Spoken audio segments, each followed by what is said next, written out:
Ever wonder what psychologists talk about over coffee? I'm Debbie Sorensen, a clinical psychologist in Mile High, Denver, Colorado, where I specialize in rehab and health psychology and acceptance and commitment therapy. And I'm Diana Hill, a clinical psychologist in Seaside, Santa Barbara, California, where I specialize in mindfulness and values-based approaches to therapy.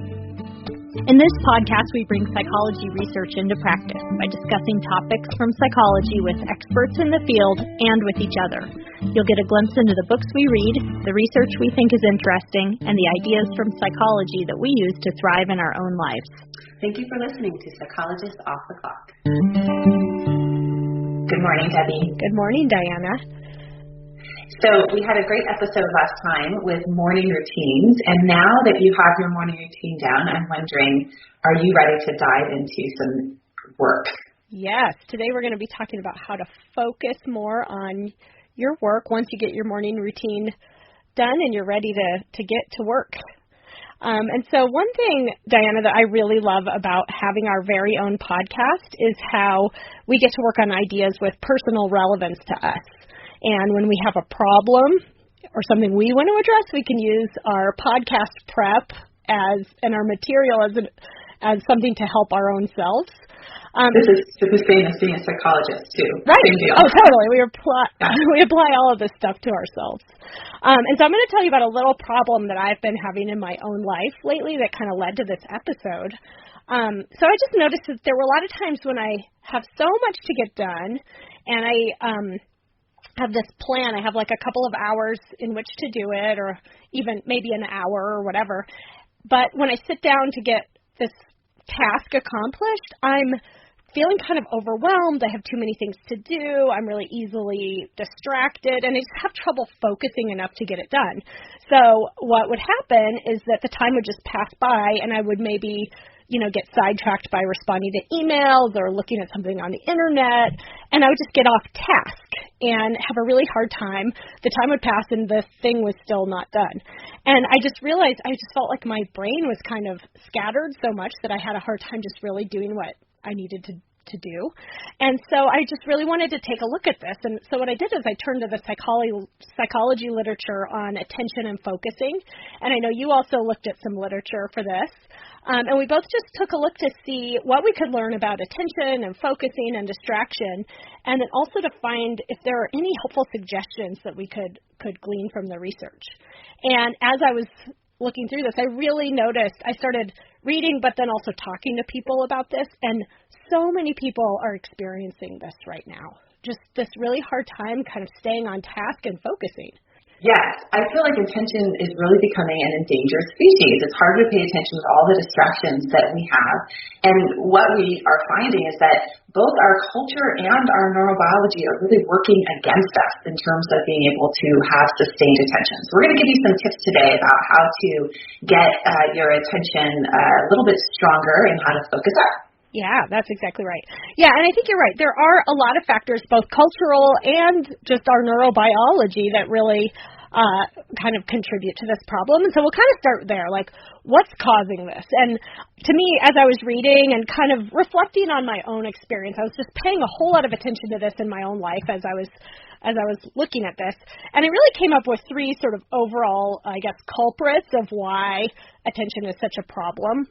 Okay, first of all, for me, and I think for a lot of people in our society, just overwhelm and stress. Just to put it simply, having too much to do. So in our modern life, we have a lot of time pressure. Everyone's just expected to be working a lot, to be sort of online all the time and ready to respond to emails and texts. We have just so many domestic and personal tasks that we have to take care of. And I know for me, like my to-do list, when I look at it, I have like a work to-do list and a personal to-do list, and it will like cause me to start to have a panic attack because it's so many things to do. I can't possibly do them all. I really can't. And I was reading a book that I had picked up a while ago called Overwhelmed, Work, Love, and Play When No One Has the Time. It's by a journalist, Brigid. I may have said that wrong. But anyway, she's a journalist, and she describes just how chronically overstressed Americans tend to be, many Americans, and how just exhausting modern life can be as it is. And really, our bodies are designed to handle some stress. It's part of engaging in a meaningful life, there's just no way to totally reduce stress, and nor do we want to. But when we have just this chronic stress and this feeling that we can never keep up, it really does kind of make it harder to focus. So I was looking at some research from the Yale Stress Center, and they've really shown that our brain activity is different when we're in kind of a stressed out state versus a relaxed state, and that also chronic stress can cause our prefrontal cortex to work less efficiently. Diana, you're going to talk a little bit about that later. And also that the cognitive effects of having chronic stress can really impact your ability to concentrate, and it can just cause your mind to kind of wander into things like worry. And, it just makes it really hard to focus when you're feeling so stressed out and overwhelmed, which so many of us are. And then the next sort of overall culprit in this is, of course, technology. I think everyone can experience this, that in our environment right now, we just have so much information coming at us and so many interruptions. We just have constant distractions from text messages, emails, the temptation of the internet. And, when I'm sitting at my desk at work, I get a lot of IMs and instant messages, and they just kind of take me off task. And really, we're just, the internet is sort of taking advantage of our tendency as humans that we naturally have to be distractible. And there's a book I looked at called Attention Merchants, This Epic Scramble to Get Inside Our Heads by Tim Wu. And it's really about how there's a lot of money to be made off of getting people's attention. That's where a lot of, marketing is taking place right now, is just trying to make it so that your attention is captured by something. And so basically there are a lot of smart people who are trying to find ways to entice you into paying attention with what they want you to. And so that just makes it really hard, and it adds to that kind of frazzled, distractible feeling in our society. And I like to think about how a lot of times what we're getting distracted by is very compelling, and it's more immediately reinforcing than whatever task it is that you're trying to work on. So like if you think about you're going to sit down at your computer and work on sort of a boring work task, how that feels compared to the sort of enticing nature of like Facebook or Pinterest or some sort of web page that's very like visually appealing that gets you into this kind of, certain mindset, you could see how it's really, you could easily be enticed to pay more attention to that than to the boring work task. So that's number 2, is just the lure of technology. And then the third culprit really goes back to that idea of neurobiology and just the nature of the human mind. So our minds are just naturally very busy. They like to chatter away. They like to kind of bop around, to think about the past, to worry about the future. Our attention is very limited. We have a very limited capacity for sustained attention, actually, and our attention gets very easily fatigued. So our minds have a hard time with this, and we struggle with it. And there could be an evolutionary basis for this. Like, as, our ancestors were trying to survive, they had to kind of stay vigilant and shift attention and stay alert. So, there's some biology behind this, and really, this is all just what humans' mind do sort of naturally, but what happens is that it just makes our minds are so busy that it makes it really hard to just focus and pay attention.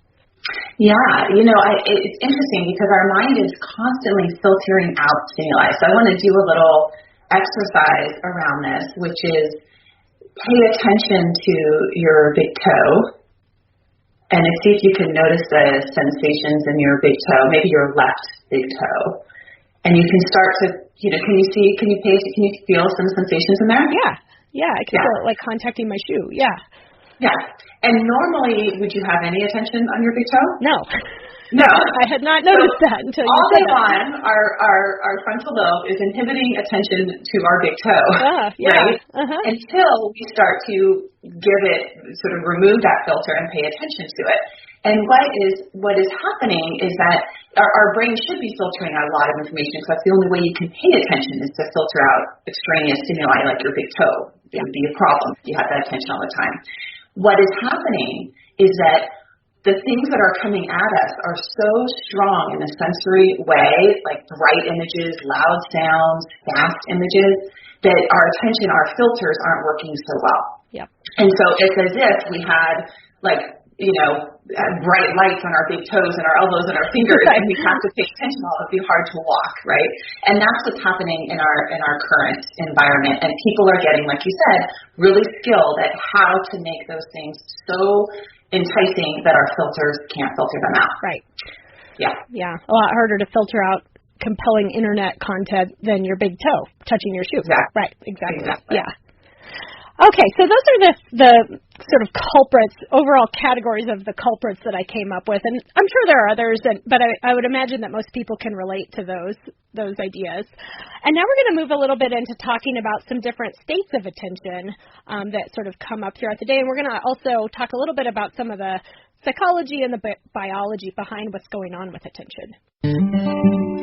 So I'm going to talk about 3 states of attention we experience throughout the day, and a lot of these ideas came from a book I read called Focus by Daniel Goleman, but I'm kind of tying things together from different sources and kind of making a bit of an oversimplification here, but there are a couple of different states that we experience. The first I'm going to call sharp focus, and this is when we're really paying selective close attention to a particular task, and we're just staying on task. So this could be kind of, I think, similar to when we talk about a flow state where you're just really immersed in something and paying so much attention to it that the rest of the world sort of fades and time passes sort of quickly. And I have just a personal example. Diana, did I tell you I'm taking a beginning adult ballet class? I love that. Yeah, it's really so fun. It's super hard. But anyway, we spend 90 minutes, and I'm so focused on these minutia, like the way my knee is being held. I'm pointing my toe and, curving my spine in. That everything else just fades away, and all I'm paying attention to for 90 minutes is trying to learn this new thing. So it's just when you're really sustained attention on something. But we can only really do this for so long because it takes a lot of effort and our brain gets kind of fatigued. And I've noticed in my ballet class that toward the end of the 90 minutes, I have a harder time sort of following all the instructions. So we have to do a few steps in a row at the end, and she'll give the instructions, my teacher, and I'll be like, what? I just can't even follow it anymore because my brain is just so fatigued from trying to learn this new task. But what kind of happens when we do this is that our brain kind of synchronizes. Neuroscientist Richie Davidson calls it phase locking, which is where it's kind of like a beam of awareness shining on one thing. So our brain synchronizes and we start to really use the circuits of the brain that are needed for that particular task, and the other areas of the brain are relatively quiet. So really we're just very attuned to the demands of that particular task. Right, and it's the dorsolateral prefrontal cortex in particular that filters out the other distracting stimuli. So it's that frontal lobe part of our brain, which is our inhibitor and a really good filter. And when people that have difficulty with attention, like ADHD, it's in part because they have a hard time inhibiting distractors or activating this part of the brain. What's interesting, though, is that we can actually train our DLP into becoming stronger at attending. And when they've measured meditators that have sustained attention, very experienced meditators, they actually find that with that type of training, it requires less energy to maintain that sustained focus. So that fatigue that you're feeling at the end of your ballet class, you may not feel after doing ballet for a few years. That's true. Because you train up your brain. And that's actually one of the things that we can start to work on, and why meditation is actually a helpful in many different ways. One way that meditation is helpful is a brain training exercise of how to sustain a long-term attention and actually develop that muscle. Absolutely. Over time. Yeah. Another thing that people can do to increase the strength of this area of the brain is do memorization types of activities, and not rote memorization, but actually memorizing in certain ways. So memorizing a deck of cards, and there's a whole strategy to memorizing a deck of cards, which is kind of interesting, where you imagine yourself going through different rooms with different objects in each room, and a person representing each card with each object. And over time, you can memorize all 52 So if you're interested in that, you can actually learn how to do that through Cal Newport's book, Deep Work, which we're talking more about. Yeah, that sounds hard. Okay, great. Yeah, and okay, so that's the first state, sharp focus. And the second state that I want to talk about is called, well, we're going to call it open focus, which is just a more general, kind of less honed in on one thing. But this is sort of where your mind is wandering. And we spend a lot of time in this state, actually. But our mind can wander specifically in sometimes a creative kind of way where we're generating ideas, we're daydreaming, we're reflecting, we're thinking about a problem that we're facing. And this can be a state that can be actually helpful in some ways, sometimes, because it can help us come up with ideas and also give the attention circuits of our brain a little rest. We actually need some time for this to happen so that, that fatigue, kind of, if we spend too much time focusing, we get fatigued. So we need time to just kind of let our brain just sort of roam around free. Yeah. And when our mind wanders, it activates this whole network of our brain called the default mode network. And it's sort of the daydreaming kind of part of the brain, which involves the medial and prefrontal cortex, the posterior cingulate cortex, which is at the back of the brain. And that's negatively correlated with the attentional networks. It's also interesting that when we let our mind wander too much, that is also correlated with being unhappy. There's this sort of seminal paper called A Wandering Mind is an Unhappy Mind. So it's important to let your mind wander and to give it that rest, but not to always be in mind-wandering mode, that there's actually important to attend to the present moment, especially when you're doing enjoyable things in your life. And what the other piece of information I found was interesting is that this default mode network doesn't show up until we're about 8 or 9 years old. In infants, they don't see the same type of neural circuitry, which may also kind of map onto what we see with children are very much in the present moment. They're not in their head. Right? Yeah. I mean, they do fantasy play, but they're not daydreaming when they're sitting talking to you. They don't have another mind wandering going on. So it's something that we develop a little bit later on. Oh, that's so interesting. Yeah. So both of those states, even though maybe, you don't want to spend too much time in number 2, especially if it's getting into unhelpful, like ruminating or worrying, but really both of these states are important. And there are some learning experts who suggest that really ideally when you're trying to learn some new material, you kind of want to toggle between those two states, sort of sustain focused attention and then giving your mind a break to kind of relax and wander and hopefully be creative and generate ideas. So, we kind of have both of those alternating. Unfortunately, though, there's a third state, which where I spend too much time, and this is kind of the problem I'm having that led to this episode. And I think probably as a society, most of us spend too much time here nowadays. And this is, so in the Goleman focus book, he calls it frazzle. So this is a state where stress is kind of overloading our nervous system with cortisol and adrenaline, and we are kind of distracted. Our mind is all over the place. We're often kind of multitasking, like trying to do a whole bunch of things at once, and we're just kind of in this unhelpful place where our mind is just not focused, but it's also not just sort of wandering in a restful way. So, to me, this is when you're trying to do 5 things at once on your computer and your mind is just all over the place. And multitasking, there's some really interesting research about multitasking, which is something that we often do, I think, as we try to do as a shortcut, where we're trying to engage in more than one task at a time, thinking, oh, well, if I do both of these things at once, it's really going to help me, get a lot done in a short amount of time. But really, we're not actually paying attention to multiple things at a time. What we're doing is kind of switching our attention back and forth between things. And what kind of happens is that that process of shifting, of kind of starting and stopping, actually makes us less efficient and more prone to mistakes.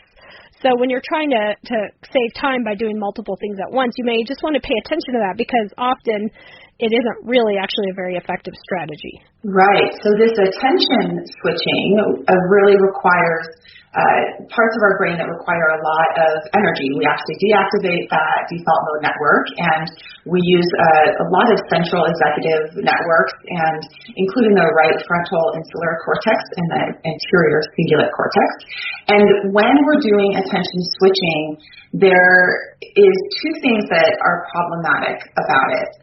One is there's something called attention residue, and this is something that Cal Newport in Deep Work talks about, which is when you switch from one task to another, some of your attention kind of gets stuck on the first task. Right. And so it doesn't really follow you all the way. So when you get to the second task, you don't have 100%. Yeah, your mind's like halfway behind. Yeah. Your mind is halfway behind, and this really affects your performance. There's also a more permanent change into the neural structure of your brain, that your brain gets really used to attention switching. And that may not be something that you want it to be used to, because when it gets used to attention switching and when you go and try and sit down to be focused on just one thing, your brain is easily pulled away. And it's harder to have a sustained focus.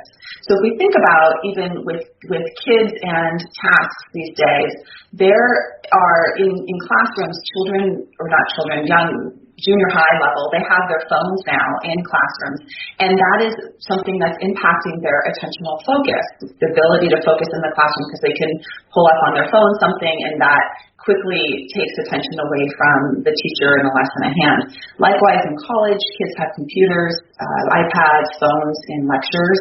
I have plenty of college students that are talking about being in lecture, and they know that they can get the video of the lecture later, so they just sit there and work on another paper or an email, and they kind of listen to the lecture a little bit, and they're not really retaining the information of the lecture in the same way as if they were sitting there just focusing. So we have lots of things that are pulling our attention to this attention switching, and it has both attention residue but also neurological structure that we can work on restructuring, but it requires some energy. Uh-huh. One thing I want to note, though, is that not all multitasking is equally draining. So some of us need, when I cook dinner, I'm chopping vegetables, I'm often listening to a podcast or listening to the news, and that is fine. When you don't have two really demanding tasks, it's fine to multitask. Right. What we're talking about here is when we're trying to do two challenging tasks at once. Yeah, unless you're trying to chop vegetables mindfully for some reason, you probably don't need a lot of focus to do that. Right. Yeah. If I was a Japanese chef, I would be.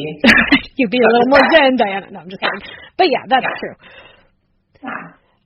So I wanted to talk a little bit about this concept of deep work, which comes from Cal Newport. And he's a assistant professor, maybe a professor now at Georgetown University. And he was really interested in how people are able to create meaningful work and sustain their attention at work. And he studies the lives of really influential people, everything went from Carl Jung to Charles Darwin to Bill Gates, J.K. Rowling, and really makes an argument for this concept of being able to do work deeply. And he defines deep work as professional activities performed in a state of distraction-free concentration that push your cognitive capabilities to their limit. These efforts create new value, improve your skill, and are hard to replicate. Debbie, where do you find yourself doing deep work? Like, do you have that experience in your life? We were kind of joking as we were prepping this episode about how actually doing this took a bit of deep work for both of us. We had to focus on some reading. We had to synthesize material. We had to sort of be creative in terms of how we wanted to put these ideas together and connect the dots from different things we were thinking about. And so, I think that's a really good example of a state of deep work, especially there was one particular night that I devoted a couple of hours to this, and I was very immersed into it, and, my juices were flowing. It felt great. Yeah, exactly. And that's in contrast to shallow work, which is often how we spend our time and the type of work we do, which is non-cognitively demanding. This is a quote from Cal Newport: non-cognitively demanding logistical style tasks often performed while distracted. These efforts tend to not create much new value in the world and are easy to replicate. Yes, mundane. Yes. Mundane. So this is the answering your emails or just doing the paperwork. You have the TV on in the background and get it done. Yep. And what Newport is arguing is that as there's a greater need for people to engage in deep work because our economy is changing, and there's less of a need for people to work in labor and more for people to be able to operate what he calls intelligent machines or design intelligent machines. And the people who are going to succeed in the future are going to be either people that can work creatively with intelligent machines, computers, or those who are at the very top of what they do. And I was thinking about this in terms of something like telemedicine. So when I have a health problem now, or I had a health issue, I was able to work with a doctor in Arizona because I looked up who is the best person to work with this, and you can go and find someone in another state to work with them. So you're going to choose somebody who is the best at what they do. And in order to be the best at what you do, or to be able to work creatively designing intelligent machines, you need to have put in some deep work. Mm-hmm. Yeah. You don't get outsourced by something that can just do the menial tasks. Well, and I think it's interesting because you always hear about how in Silicon Valley where people are creating the apps and the technology that we're using, they are spending time doing deep work in which they are not actually distracted by their own technology. Right, yeah. Exactly. They're carving out time where they are distraction-free. Some companies have Tuesday mornings between 9 and 1, no emails, no contact. That's the deep work time. So people are naturally starting to understand that we need to have deep work. They're also doing things in Silicon Valley like taking nootropics to enhance their brain activity to be able to focus. Right. So this is something that people are becoming more and more aware of. And a lot of schools in Silicon Valley are tech-free. I just read something about this. I mean, that's very interesting. A lot of teachers now are having baskets, and I'm actually thinking about putting a basket outside my office for people to put their phones in before they come in, because there's many times in a session where people are getting beeped and buzzed and light up, or someone wants to grab their phone to look up something during our session, and it really interferes with the deep work of the session. Yep. So as the need for us to do deep work to be successful on this planet increases, what's interesting is that our ability to do work is increasingly rare. We're less able to do it. We're less good at it. And I was thinking about in my own career the times that I've done deep work in terms of college and in graduate school really required me to pull out and have a specific type of focus. So I was pre-med biopsychology student in college, and so I had some courses like OChem that required a lot of deep work, and I remember that I had the philosophy of I never went to the study groups. I always first studied independently and then brought my question to the groups, because what I found was whenever I went to one of those groups of college students studying together, we would spend 4 or 5 hours of, quote, studying together. Really, it was a lot of chatting. Chat, right. Chatting. And then we would, study for a little bit. So what I could do in an hour would take 4 hours because I needed to have that deep focused work and then go to the group to collaborate and talk with the group members about questions that I had. Another way that I practiced deep work was when I was in graduate school. We would take these ski trips every few weekends, and that would be a time where I would I'd take my dog, go with my partner, I'd sit inside the ski lodge, and I would work 6 to 8 to 10 hours while my partner would go off and ski.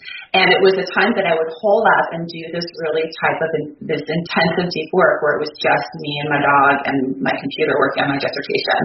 And so it was also another sort of example that we need to pull and remove distractions when we're doing deep work. Mm-hmm. We don't always, what you were mentioning early is this principle of least resistance, Debbie, which is we have a tendency to engage in behaviors that are easiest for us in the moment. and especially when we're not getting feedback on how we are doing. So it's easier to, when you approach your work, to sit and go through all your emails than it is to sit down and work on that report. Yep. Takes a lot less effort, for sure. It takes a lot. And that's what our brain just naturally does. And our culture, Newport in his book says that our culture of connectivity actually feeds in on that, because we're getting so much information all the time, that sort of social information, that we just want to tend to that instead of doing the harder work. So even the way that they're structuring workspaces, having open workspaces, is not really facilitating deep work. It's facilitating a lot of connectivity, which is great, but it's hard to focus when you have people walking by your office and coming in and checking in on you all the time. Or you're encouraged to have a big, social media presence. It interferes a lot, and there's a lot of wasted time. Yep. So Newport also talks about how our ability to pay attention not only is important for productivity, it also affects the meaning in our life. And he says that our brains construct our worldview based on what we pay attention to. You are what you pay attention to. So in the same way that Rick Hansen has talked about paying attention to positive things, when we pay attention to our work and we can get into that state of flow, it feels really good. And that's what you were alluding to, Debbie, when you were talking about working on the podcast, where time just flies by and you've been working, you get really deep into something and it feels like you're immersed. And I noticed that even just in my sessions with clients, sometimes when we're doing really deep work together and we're both focused in on the task at hand and getting creative with each other about whatever it is they're working on, a 15-minute session can feel like 10 minutes. It just flies by. And I actually think as a therapist, you're doing a lot of deep work because there are no other distractions except for the person in front of you, which contributes to, at least for me, that sense of meaning. I feel like when I go in and I see 5 clients, I've had an intensity of focus over those 5 hours. It's really cool. Yeah. You're right. There's deep work happening there between both people usually. Right. And part of that is our technology is off. So what was fascinating is that Cal Newport he said he's one of the only people in his 30s that's not on Facebook and has never been on Facebook. And I am also one of those.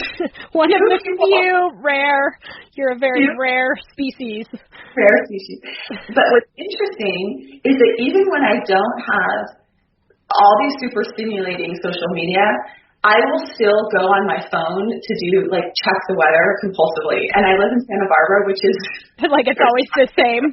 Yeah, no, you need to check the Denver weather instead. It's much more variable. It's so much more variable. I guess it's very intermittent reinforcing for me because every once in a while we'll get a rainstorm. So, but we still are pulled away from our lives, from being able to focus. Okay, so now we're going to move into we've kind of painted an overview of what's going on with all this, and we are now going to move into some ideas that we've gleaned from our research for how to improve your focus, if this is something that you, too, are working on. Okay, so the first idea, so we mentioned earlier, attention is really something that you can strengthen with practice, kind of like a muscle. You want to give it a little bit of, a workout once in a while. And a really great way to do this is with mindfulness practice. We're kind of a broken record on this podcast about mindfulness. But really, when you do mindfulness, you'll notice often that the exercises that you might try really involve awareness of when your mind is kind of wandering off task. And that's a huge step. I think just the awareness piece alone, if you can catch yourself, when your mind is drifting or when you're getting distracted or multitasking, that's half the battle. And then, in mindfulness, often you'll just redirect your attention back to the present moment, back to your breathing or whatever it is. And so just practicing that can really help build that attention muscle. It's strengthening your executive function of your brain. Just think about those networks getting stronger and more connected. Yep. And there's some really good research in neuroscience about this right now. So it's research-based for sure. A second kind of tip that we have, which is related, I think, is really even if you're doing this, take a gentle approach to it. Minds are so funny. When we really try to focus them too tightly and constrict our minds, not only do they get fatigued, but they also just get sort of agitated. Like, minds really don't like being sort of forced to focus on something, and that makes it harder. It's just a paradox. It makes it harder to focus. And, in the last episode about morning practice, I talked about doing this mindfulness app called Headspace. And in pretty much all of the exercises, he has this period where he says, and now just let your mind wander and do what it wants. And to me, it's just so interesting because at that point, that's usually when my mind just sort of quiets down. It's when I stop kind of trying to force it to pay attention. And I think that's really true.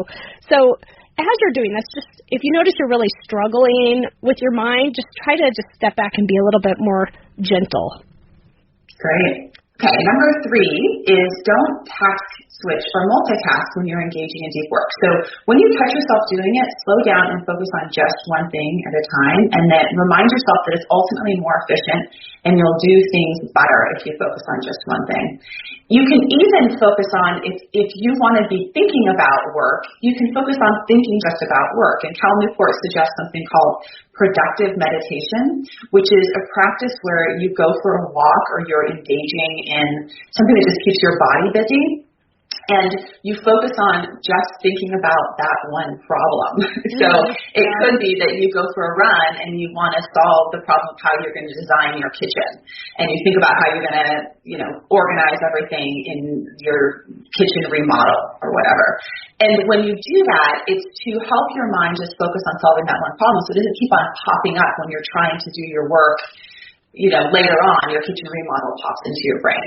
So you can actually carve out certain times to focus on problems, and it could be just mental problems that you want to work on, or it could be on the actual work, physical work of like writing a report or things like that.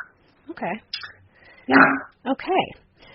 So another tip that we have is to mix periods of sustained attention with breaks, kind of shifting into a different type of activity before your mind gets too fatigued and can't focus anymore.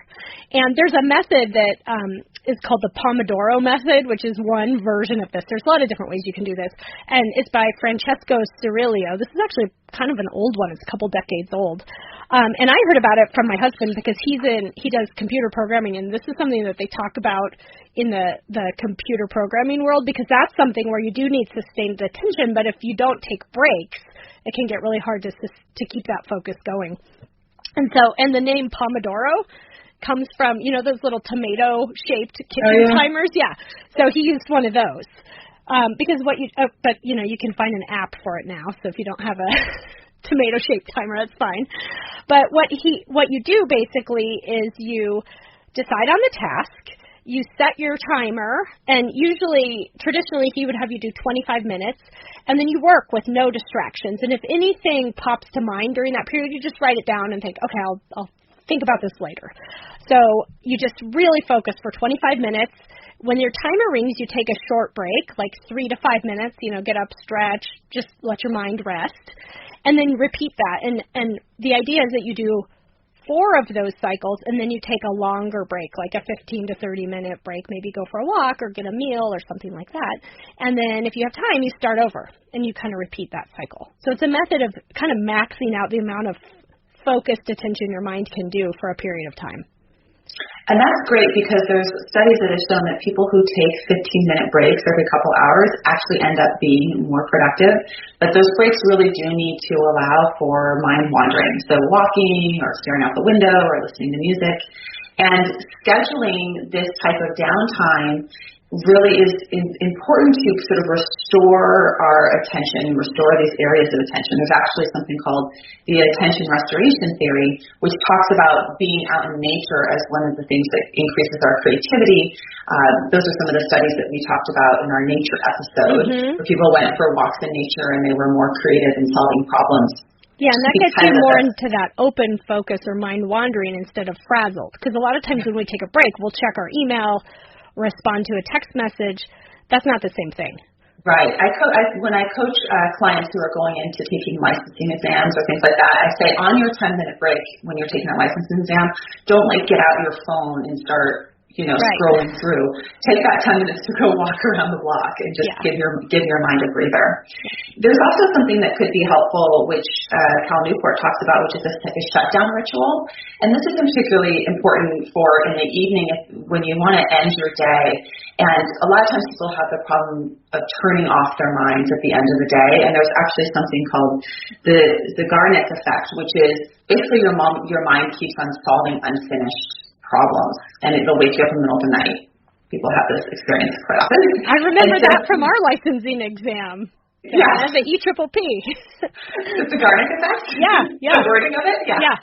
It's the Garnet effect. I know, it's all one that we related to because we were having that problem.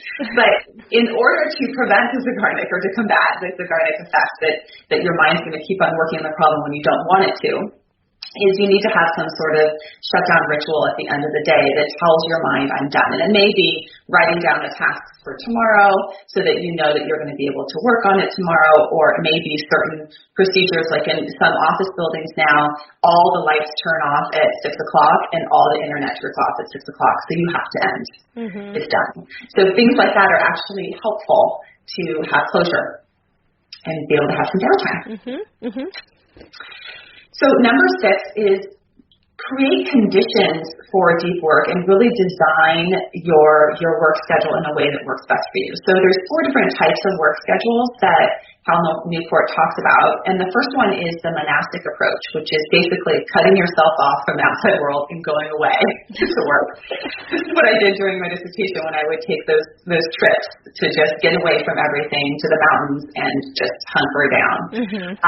And that doesn't necessarily work for everybody. So there's also something called the bimodal approach, which is where you divide your time into stretches of deep work and then leave the rest open. This is actually how I work now. So I work certain days a week where I am just Diana, psychologist, get in my work clothes, go to work, that's my day, come home. And then there's other days where I'm completely off and I'm only in yoga pants. And so I'm either in deep work of doing my work or I'm off. And that can be helpful because the switching on and off, when I used to I'd see a few clients in the morning, be with kids in the afternoon, and then see some clients when the kids went to bed. That was so much, even if I saw the same number of clients in a day, it was so much more exhausting to me because I was switching on and off from these different modes of being. It was really, really hard to work that way, at least for me. The other type is the rhythmic philosophy, and this is where you establish sort of a rhythm of work that has a schedule to it. So your day would look the same pretty much every day. That's where you would say, okay, in the morning is when I do my writing for my book I'm writing, and then the afternoon is when I do my emails, and the evenings, whatever, I do something else. So you have a really routine, and what this does is it helps your mind get into a habit formation of how your work is going to look. The last type, which is actually the most challenging type, is the journalistic philosophy. And this is where you schedule out your deep work to occur whenever you get a chance. And Debbie, I think you said this is what you do. Yeah. I mean, I hate to say it because I would love, especially the monastic approach. I'm like, oh, that sounds great. But I really do, we talked last time about how I tend to be a little unstructured in my life. But I really just kind of take the time when I can get it. I mean, when we were preparing this podcast episode, there were a couple days when I would do it while my kids were I try to enforce quiet time. But that can last anywhere from like half an hour to 45 minutes to like 5 minutes. Some days they just can't, tolerate it for very long. So it's like I work, but it can't be very long. And there was one day actually when I was meeting some friends for dinner, and I got there a little bit early because I was coming from somewhere else, and I sat there and I read in the car for 20 minutes. I got so much done.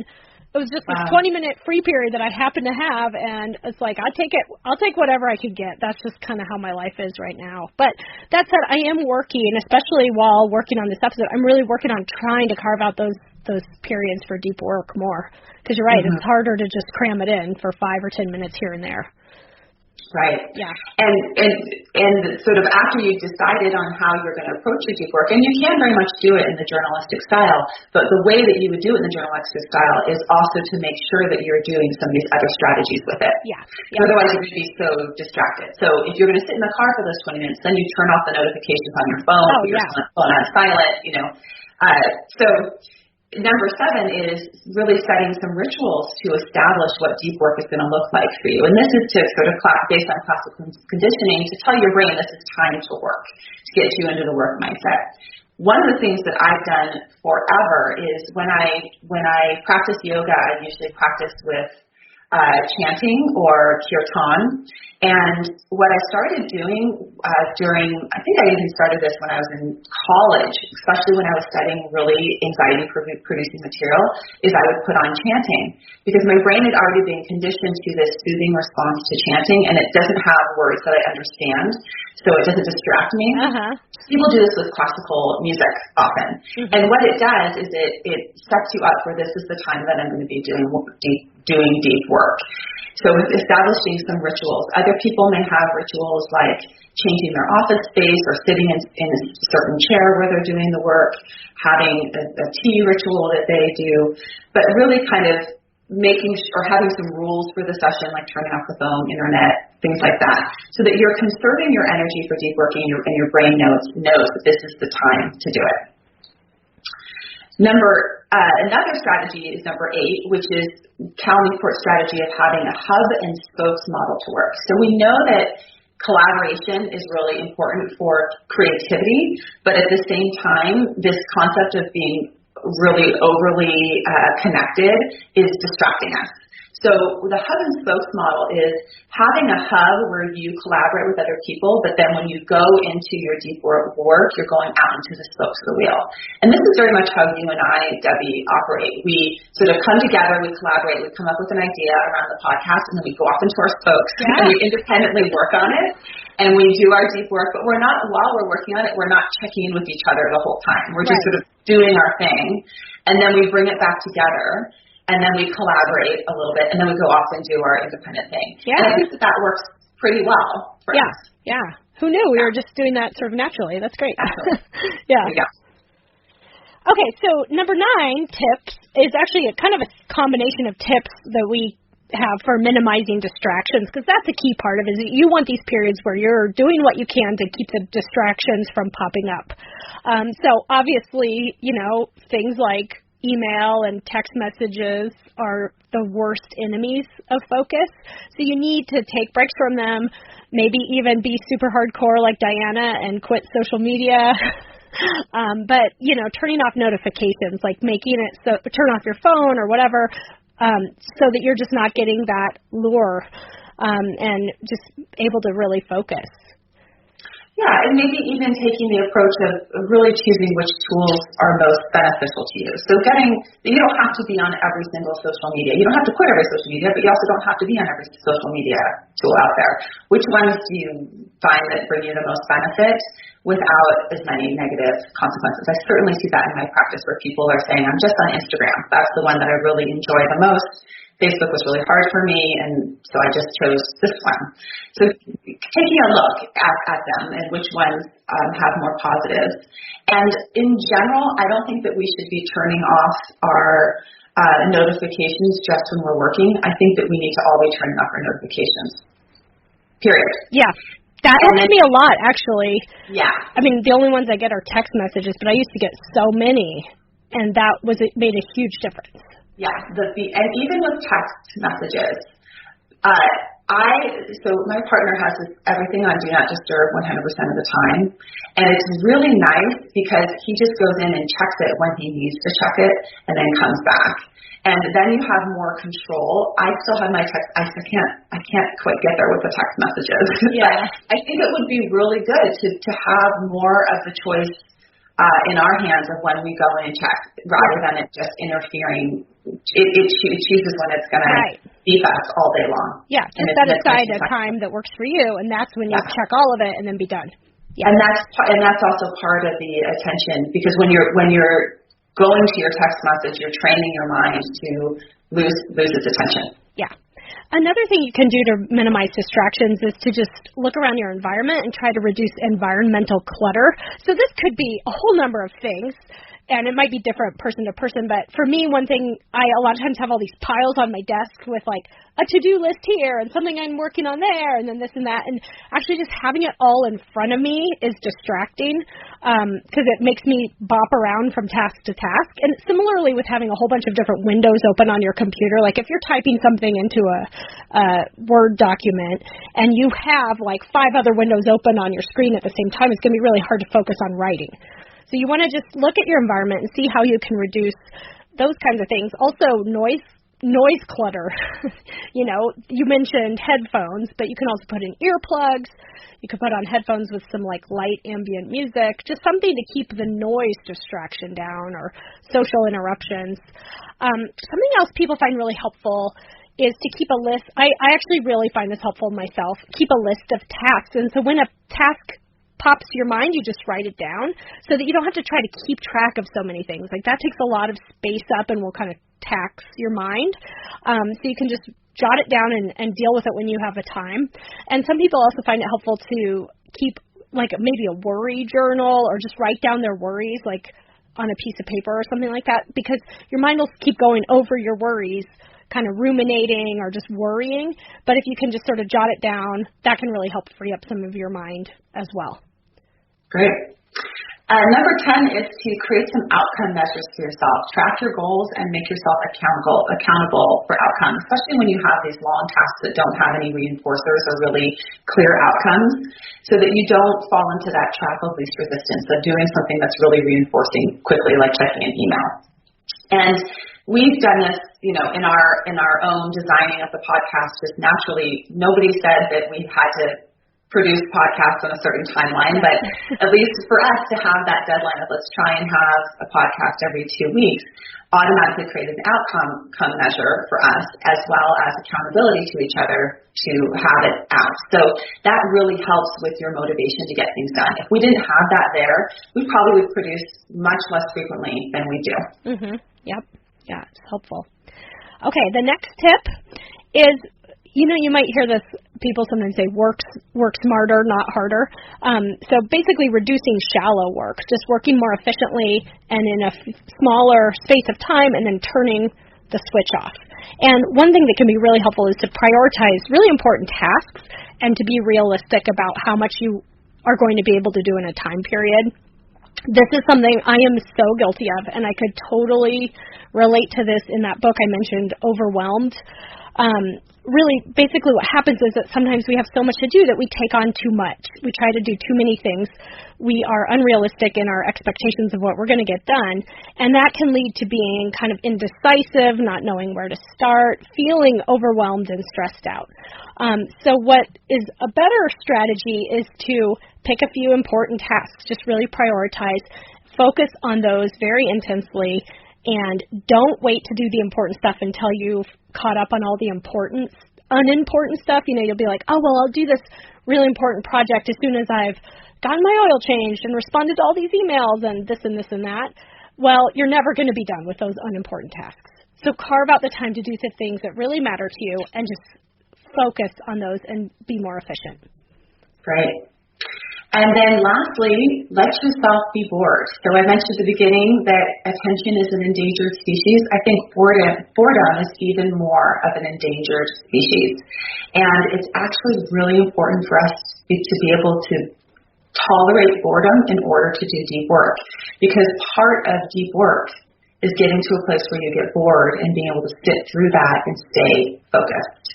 And what happens is that if every time you are bored, you stimulate yourself, you turn to your phone, I'm a little bit uncomfortable, your brain gets used to being rescued.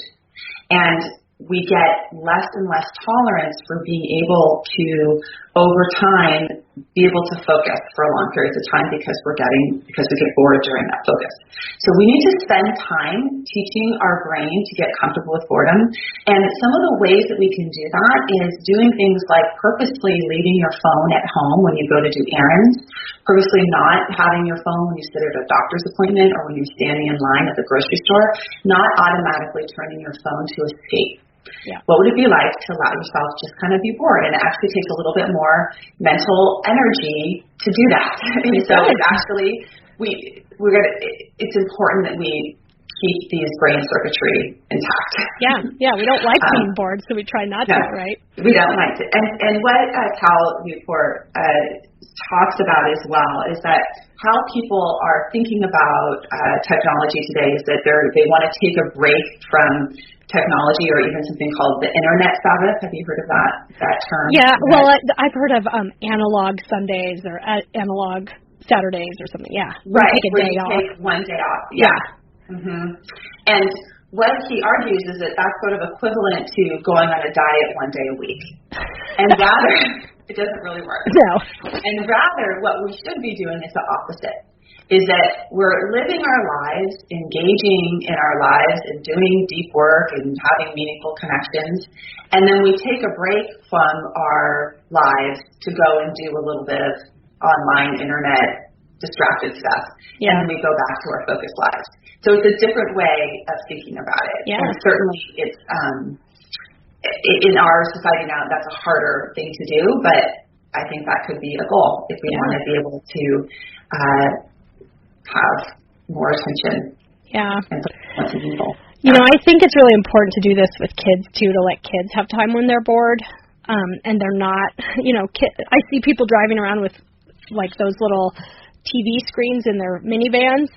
My husband and I have really made a priority with our kids of letting them get bored, because we both have fond memories of being bored in the car as kids. And so, if it's a long trip, we'll give them a few toys or something like that. But we just want them to, like, look around and have conversations with each other and just kind of be bored in the car. Because that's kind of fun. Yeah, it's sort of training them that it's okay. Well, thank you, Diana. This was really a good topic. I've found it helpful already in my own life, and I hope our listeners will also find it helpful in terms of just being able to hunker down and focus. Yeah, there's definitely things that I want to work on changing, my weather compulsion being one of them. Yes. Okay, well, we will all continue to work on this. Yes. All right. Okay. Bye-bye. Great to see you. You too. Okay. Bye-bye. Thank you for listening to Psychologists Off the Clock. You can find us on Twitter, Facebook, and iTunes. You can also find us at www.offtheclockpsych.com.